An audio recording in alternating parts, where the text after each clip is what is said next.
are they queens yet?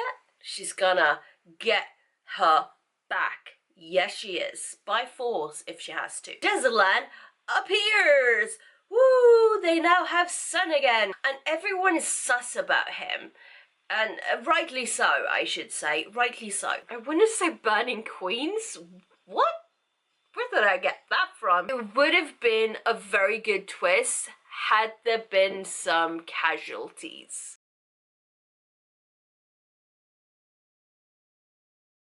Hi, so basically I read book 1, Twin Crowns, some time ago. There is a video which I talk about it. I'm pretty sure there were more than the one book in that video. Anyway, there's that video. There should be subtitles. That's not the word.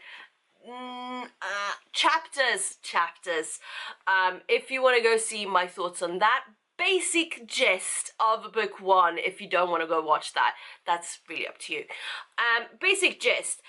There are these two princesses. Really, one has grown up in the kingdom as a princess, the other was taken, like, at birth, off to live with the witches. So she's grown up knowing she's a princess, really, but she's also grown up with the magic, knowing she has the magic, training, so on and so forth. So, book 1, basic gist of it all is that Wren, who's grown up with the witches, is gonna go and take Rose, who's lived with as a princess, Rose's place, to sort of, you know, change the kingdom. That was their plan. So Wren goes and has her friend help her kidnap Rose, to go the other way. So Wren takes Rose's place. Crisscross. Wren takes Rose's place, and Rose is whisked off to the witches. But they come back and they meet and everything blows up. Yeah, that's basic gist of it. I did feel like a lot of the time the two voices, because it's written by two authors, but the two voices of the two princesses, the girls, they were too similar in a way that I had a hard time differentiating between the two, which I shouldn't really have, but anyway, that's what happened. And I did find it a bit it wasn't what I had expected. Yeah, basic gist of it. Now, on to book number 2. Woo. Let's talk about the second book in the, I think it's called the Twin Crowns trilogy. I'm not too sure, actually. Anyway, second book, Cursed Crowns. So, in this one, why am I getting itchy right now? Okay. In this one, we have, well, Rose and Wren have sort of found a way to rule their kingdom together, but they still have much to do. Much to do. So, hello, Tom. Cool. So, as with the first one, they are separated by choice this time. By choice. So, let's see if I remember correctly. So, Wren sort of sneakily goes away to the Winter Kingdom, which I forget the name of, but basically, they have, what was that king's name again? I don't remember. Never mind. The Winter Kingdom, basically. Basically, that king has kidnapped their grandmother. It was a Banba, something like that. Anyway, their grandma. And Wren, who has grown up with his grandma, really wants her back, like desperately wants her back, because she is the matriarch, this thingamajig, she needs her. So in the night, in the dead of night, she sneakily goes away, boards a ship, goes to Winter Kingdom, whatever it's called, to try to get grandma back. Because Rose, as the queen she is, so are they queens yet? never mind. As the ruler she has written letters to this king asking for their grandma back, basically, and he's basically refused or not answered, one of those.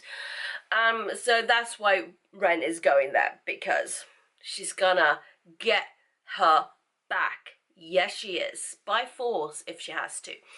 Now, Rose, who's set up this, like, I guess it started off as a tour of some kind. Rose goes off into desert land. Talk about, like, differences of worlds. So basically she goes off to the desert, where I need to answer the phone. Okay, where were we? Yeah, Rose. So Rose goes off into desert land, where, what was his name again? Shen? Shh, does it say? Of course it doesn't say. No, damn it. Anyway, let's say Shen, because apparently, so he kind of grew up with Wren, so they've been best friends and so on and so forth, but he comes from this desert land that's hidden. Yes, it's hidden, but well, basically, when he and Rose arrives, he has this, was it a ring? He's like, this ring just starts to glow, and desert land appears.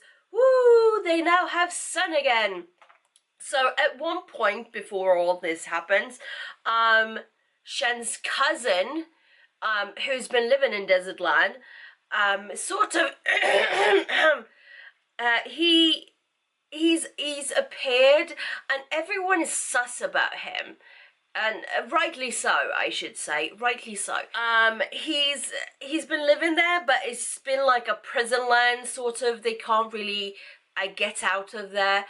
But his sister helped him escape, as it were, to go get Shen, so Shen could come and make desert land appear. I love how I'm like renaming things, because I literally can't remember what it's called. Anyway.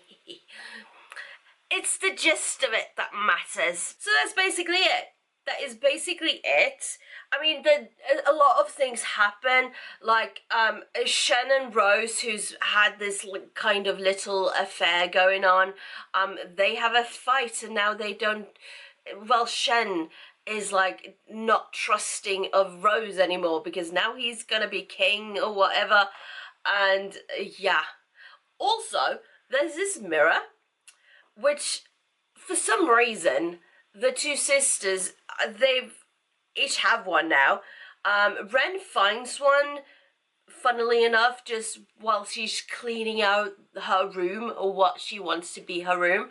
She finds one, and it turns out every so-and-so, these mirrors, they will light up, and they will have 12 minutes in which they can switch places. Yeah.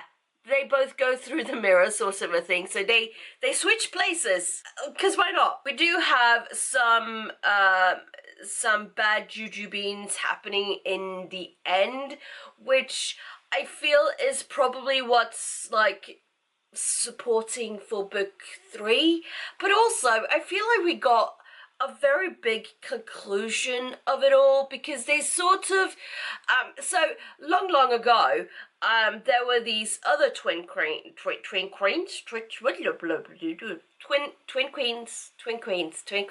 there we go, who one kind of betrayed the other with blood magic.